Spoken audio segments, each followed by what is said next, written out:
Hello दोस्तों, स्वागत है आपका आपके अपने YouTube चैनल दिसार जीकेजीएस क्लासेस में। दोस्तों, आप सब लोग कैसे हैं? उम्मीद करते हैं आप सब लोग अच्छे होंगे, स्वस्थ होंगे, मस्त होंगे और अपनी तैयारी बेहतरीन तरीके से आप सभी कर रहे होंगे।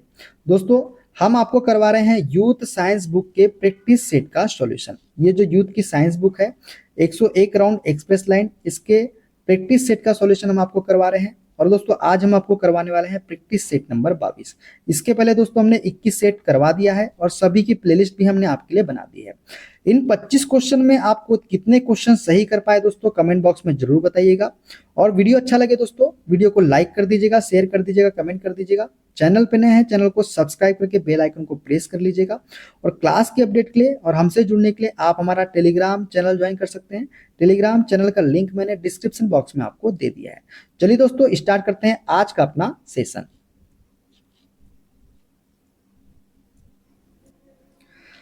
पहला क्वेश्चन दोस्तों, निम्न में से किस उपकरण का उपयोग वायुमंडलीय दाब को मापने के लिए किया जाता है? Option A odometer, option B thermometer, option C tetrameter या ऑप्शन नंबर डी बैरोमीटर।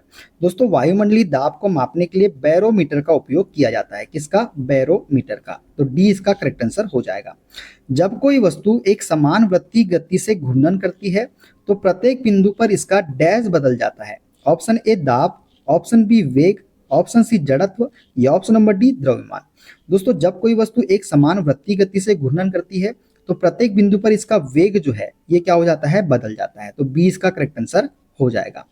प्रकाश सबसे अधिक गति किसमें यात्रा करता है? मतलब प्रकाश सबसे अधिक गति से किसमें यात्रा करता है? ऑप्शन ए निर्वात, ऑप्शन बी कांच, ऑप्शन सी पानी या ऑप्शन नंबर डी वायु। दोस्तों, प्रकाश जो है ये सबसे अधिक गति से जो है निर्वात में यात्रा करता है। किसमें यात्रा करता है? निर्वात में। अच्छा, निर्वात में प्रकाश की चाल कितनी होती है ये बता दीजिए कमेंट बॉक्स में आप। और कांच में प्रकाश की चाल कितनी होती है ये भी आप बता दीजिए, ठीक है? कमेंट बॉक्स में बताइए निर्वात में प्रकाश की चाल कितनी होती है और कांच में प्रकाश की चाल कितनी होती है, ठीक है? देखते हैं अगला क्वेश्चन। सितारों के चमकने के पीछे क्या सिद्धांत है? ऑप्शन ए पृथ्वी के वायुमंडल की विभिन्न परतों का अपवर्तनांक लगातार बदलता है, इसके फलस्वरूप सितारों की छवि की स्थिति समय के साथ बदलती है। ऑप्शन बी है उनके द्वारा उत्सर्जित प्रकाश की तीव्रता समय के साथ बदलती है। ऑप्शन सी है पृथ्वी के वायुमंडल में धूल और वायु के कण के द्वारा सितारों से प्रकाश फैलता है। और ऑप्शन नंबर डी है दोस्तों, पृथ्वी से सितारों की दूरी समय के साथ बदलती है।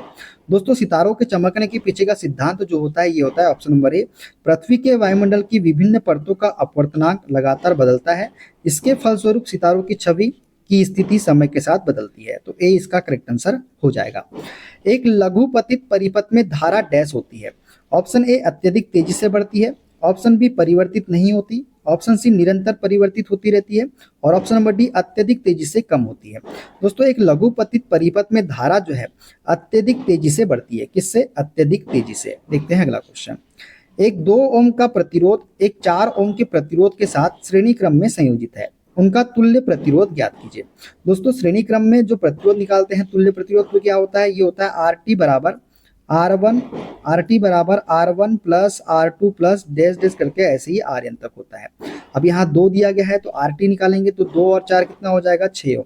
तो तुल्य प्रतिरोध कितना निकल के आ जाएगा? 6 ओम निकल के आ जाएगा। देखते हैं अगला क्वेश्चन। एक विद्युत बल्ब 220 वोल्ट जनरेटर से जुड़ा है, इसके माध्यम से उत्पन्न धारा 0.50 एम्पियर है। बल्ब कितने पावर का है? दोस्तों, पावर मतलब हम तो शक्ति के बारे में पूछा है, शक्ति पी के बारे में। दोस्तों, हम जानते हैं पी का फॉर्मूला हमको पता है कि पी बराबर एक फॉर्मूला होता है, पता है हमको V इंटू आई, मतलब वोल्टेज इंटू धारा। एक फॉर्मूला क्या होता है? आई स्क्वायर आर भी होता है और एक फॉर्मूला क्या होता है? वी स्क्वायर अपॉन में आर भी होता है।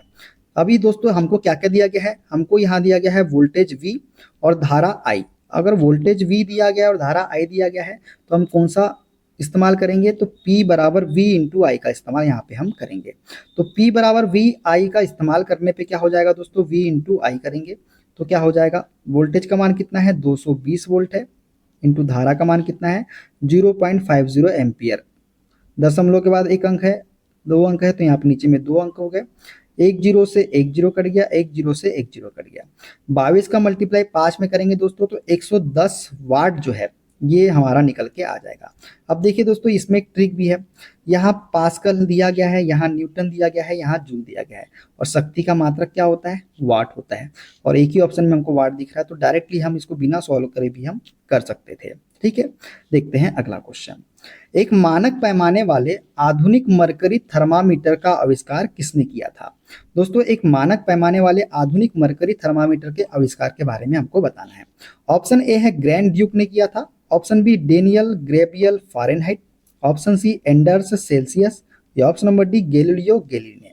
दोस्तों, आधुनिक मरकरी थर्मामीटर का आविष्कार जो है ये डेनियल गैब्रियल फारेनहाइट ने किया था। देखते हैं अगला क्वेश्चन। यूकेरियोटिक कोशिकाओं के निम्न में से किस कोशिकाओं को आत्मघाती थैली भी कहा जाता है? Option A mitochondria, option B Golgi काय, ऑप्शन सी क्लोरोप्लास्ट, या ऑप्शन नंबर डी लाइसोसोम। दोस्तों, यूकेरियोटिक कोशिकाओं के लाइसोसोम कोशिकाओं को जो है आत्मघाती थैली कहा जाता है, तो डी इसका करेक्ट आंसर हो जाएगा। फ्लोएम डैश के अतिरिक्त निम्न में से अन्य सभी से मिलकर बना है। ऑप्शन ए चालनी नलिकाएं, ऑप्शन बी फ्लोएम वाहिका, ऑप्शन सी सहकोशिका, और ऑप्शन नंबर डी है फ्लोएम तंतु। दोस्तों, फ्लोएम जो है ये फ्लोएम वाहिका के अतिरिक्त, किसके अतिरिक्त? फ्लोएम वाहिका के अतिरिक्त अन्य सभी से मिलकर बनता है। किससे मिलकर बनता है? चालनी नलिकाएं से, सहकोशिका से और फ्लोएम तंतु से। देखते हैं अगला क्वेश्चन। एक नवजात बालिका की कोशिकाओं में गुणसूत्र का कौन सा संयोजन होता है? ऑप्शन ए 44 गुणसूत्र प्लस XX, ऑप्शन बी 22 अनुगुणसूत्र प्लस XX, ऑप्शन सी 44 गुणसूत्र plus XY, option number D है 22 गुणसूत्र प्लस XY। दोस्तों, एक नवजात बालिका की कोशिकाओं में गुणसूत्र का जो संयोजन होता है ये होता है 44 गुणसूत्र प्लस XX, तो ए इसका आंसर हो जाएगा हमारा। देखते हैं अगला क्वेश्चन। एक कोशिका के दो समान संतति कोशिकाओं में विभाजन की प्रक्रिया को क्या कहा जाता है? ऑप्शन ए बहुविखंडन, ऑप्शन बी द्विखंडन, ऑप्शन सी पुनरुद्भवन, या ऑप्शन नंबर डी बीजाणु का निर्माण। दोस्तों, एक कोशिका के दो समान संतति कोशिकाओं में विभाजन की प्रक्रिया को जो है द्विखंडन कहा जाता है। क्या कहा जाता है? द्विखंडन। देखते हैं अगला क्वेश्चन। वर्ग सरीसृप में क्या होता है? ऑप्शन ए सल्क के साथ शुष्क और ग्रंथि विहीन त्वचा होती है, ऑप्शन बी बालों के साथ ग्रंथि वाली त्वचा होती है, ऑप्शन सी पंखों के साथ शुष्क और ग्रंथि विहीन त्वचा होती है, और ऑप्शन नंबर डी है बालों के साथ शुष्क और ग्रंथि विहीन त्वचा होती है। दोस्तों, वर्ग सरीसृप में जो है सल्क के साथ शुष्क और ग्रंथि विहीन त्वचा होती है, तो ए इसका करेक्ट आंसर हो जाएगा। देखते हैं अगला क्वेश्चन। छोटी आंत की आंतरिक सतह पर हजारों अंगुली नुमा आकृतियां निकली हुई होती है, उन्हें क्या कहा जाता है? Option A lumps, option B bronchi, option C villi, या ऑप्शन नंबर डी म्योमास। दोस्तों, छोटी आंत की आंतरिक सतह पर हजारों अंगुली नुमा आकृतियां निकली हुई होती है और उन्हें हम विली कहते हैं। क्या कहते हैं? उन्हें हम विली के नाम से जानते हैं, तो सी इसका करेक्ट आंसर हो जाएगा। देखते हैं अगला क्वेश्चन। मनुष्य के शरीर में उपस्थित निम्न में से किस कोशिका में केंद्रक नहीं होता है? Option A erythrocytes, option B तंत्रिका कोशिका, ऑप्शन सी अरेखित स्नायु तंतु, या ऑप्शन नंबर डी श्वेत कोशिका। दोस्तों, मानव शरीर के में उपस्थित एरिथ्रोसाइट में, किसमें? एरिथ्रोसाइट्स में जो है केंद्रक नहीं होता है। एरिथ्रोसाइट किसे कहा जाता है? तो आरबीसी को कहा जाता है, रेड ब्लड सेल को। डब्ल्यूबीसी को क्या कहा जाता है? कमेंट बॉक्स में जरूर बताइए। ठीक है, डब्ल्यूबीसी को क्या कहा जाता है ये आप कमेंट बॉक्स में बताएंगे। देखते हैं अगला क्वेश्चन। मानव मस्तिष्क में ध्वनि का संवेदन कितनी देर तक बना रहता है? Option A 0.1 second, option B 0.001 second, option C 10 second, या ऑप्शन नंबर डी 0.2 सेकेंड। दोस्तों, मानव मस्तिष्क में ध्वनि का संवेदन जो है ये 0.1 सेकेंड तक बना रहता है। कितने तक? 0.1 सेकेंड तक। देखते हैं अगला क्वेश्चन। निम्न में से कौन सा एक जीवाणु जनित रोग है? ऑप्शन ए कंठमाला, ऑप्शन बी खसरा, ऑप्शन सी छोटी चेचक, या ऑप्शन नंबर डी डिफ्थीरिया। तो दोस्तों, डिफ्थीरिया जो है ये जीवाणु जनित रोग है। कौन सा? डिफ्थीरिया। देखते हैं अगला क्वेश्चन। निषेचन के बाद डैश बीज में विकसित हो जाता है? ऑप्शन ए वर्तिकाग्र, ऑप्शन बी अंडाशय, ऑप्शन सी बीजांड, या ऑप्शन नंबर डी अंडक। तो दोस्तों, निषेचन के बाद बीजांड जो है ये बीज में विकसित हो जाता है, तो सी इसका करेक्ट आंसर हो जाएगा। एक द्रव्य जिसमें 49 ग्राम साधारण नमक को 320 ग्राम पानी में घोला गया है, द्रव्य के द्रव्यमान प्रतिशत द्वारा द्रव्यमान के संदर्भ में संयोजकता की गणना करें। दोस्तों, संयोजकता की गणना करना है। दोस्तों देखिए, 49 ग्राम क्या है? साधारण नमक है, और 320 ग्राम क्या है, पानी है। तो टोटल जो हमारा मिश्रण होगा वो कितना हो जाएगा, 49 प्लस 320 कर देंगे तो ये हो जाएगा 369 हमारा टोटल मिश्रण हो जाएगा। इसमें हमारा निकालना है हमको संयोजकता, तो कितने ग्राम साधारण नमक है, तो 49 ग्राम साधारण नमक है, और गुना में क्या कर देंगे, 100 कर देंगे।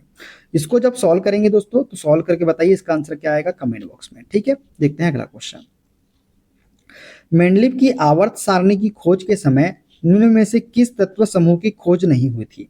तो दोस्तों ऑप्शन ए है हेलोजन, ऑप्शन बी क्षार धातुएं, ऑप्शन सी उत्कृष्ट गैसें, या ऑप्शन नंबर डी क्षारीय मृदा धातुएं। दोस्तों मेंडलीव की आवर्त सारणी की खोज के समय जो है उत्कृष्ट गैसों की खोज नहीं हुई थी। किसकी, उत्कृष्ट गैसों की। देखते हैं अगला क्वेश्चन। निम्न में से निम्न को सुमेलित करना है।